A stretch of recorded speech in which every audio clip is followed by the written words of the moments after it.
Patel, we are here to perform today the Navratri celebration in Safal Institute, and we are all going. I am going to welcome you with all the Navratri Navdurgas. अब हम आपके सामने नवरात्रि उत्सव पेश करते हैं। नवरात्र यह उत्सव है शक्ति की आराधना का, शक्ति की उपासना का। 9 दिनों तक चलने वाले इस त्योहार में माँ शक्ति के 9 रूपों की आराधना की जाती है, जिन्हें नव दुर्गा कहा जाता है। नवरात्र के 9 दिन भक्ति और साधना के लिए बहुत पवित्र माने गए हैं। आज हम आपके सामने नवरात्रों में पूजे जाने वाली माँ दुर्गा के 9 स्वरूपों के बारे में बताएंगे। सबसे पहले माँ दुर्गा का पहला रूप देवी के 9 रूपों में से माता शैलपुत्री का है। शैलपुत्री हिमालय की पुत्री है, हिमालय पर्वतों का राजा है। वह अडिग है, उसे कोई हिला नहीं सकता। जब हम भक्ति का रास्ता चुनते हैं तो हमारे मन में भी भगवान के लिए इस अडिग विश्वास होना चाहिए, तभी हम अपने लक्ष्य तक पहुंच सकते हैं।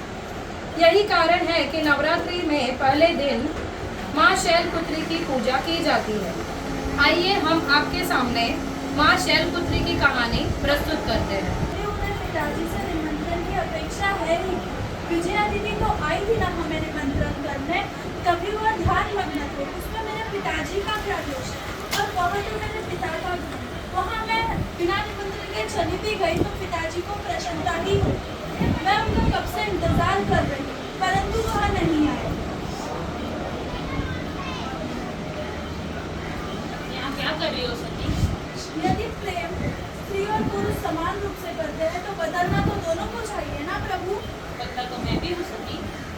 शिव को कैलाश पर रहने वाली अपनी पत्नी की चिंता लगी है। जिस शिव को ध्यान के अलावा और कुछ आता नहीं था, वो अपनी पत्नी की चिंता में लीन रहता है। यदि आप मुझसे इतना ही प्रेम करते हैं तो मेरी एक इच्छा है, कहिए आप पूरी करेंगे ना? मैं जाना चाहती हूँ पिताजी के यज्ञ में, आप चलेंगे ना मेरे साथ? मैं जरूर आपकी इच्छा पूरी करूँगी, परंतु क्या? परंतु आपके पिताजी ने हमें और आपको निमंत्रण नहीं दिया, और बिना निमंत्रण के वहाँ जाना उन्हें उचित नहीं लगेगा। मैं जानती थी आप यही करेंगे, परंतु मैं जाऊंगी, अवश्य जाऊंगी पिताजी के पास। पिताजी देखिए मैं आ गई, बिना निमंत्रण दिए भी मैं चली आई। पिताजी पुत्री, तुम यहाँ क्यों आई है? माँ, आपने सिपाहियों से कहकर मुझे यहाँ सम्मिलित होने से मना करके आपने ऐसा क्यों किया माँ? और पिताजी आपने मुझे और महादेव को इस यज्ञ में सम्मिलित क्यों नहीं होने दिया, निमंत्रण क्यों नहीं भेजा? तुम क्या चाहती हो? इस अघोरी को, उस दानव या मानव इंसान को जो गले में लटकाया सांप, उसे मैं बुलाऊं उस पवित्र यज्ञ में? बस पिताजी बस, आप इस तरह से अपमान नहीं कर सकते मेरे पति का। मैं यहाँ इसलिए आई थी ताकि आपका अपमान ना हो, परंतु यहाँ अगर मेरे शिव का अपमान हुआ और ये मैं सहन नहीं कर सकती। रुको सती, जी पिताजी। तुम मुझे पिताजी ना बुलाओ। तुम पिताजी कहने का अधिकार उसी वक्त खो चुकी थी जिस दिन बस तुम प्रजापति, किया था। बस। इतना अपमान सहन नहीं करूंगी मैं मेरे पति का। मैं अपने आप को इस हवन कुंड में दाना कर दूंगी। नहीं पुत्री, नहीं पुत्री, नहीं माँ, नहीं पुत्री।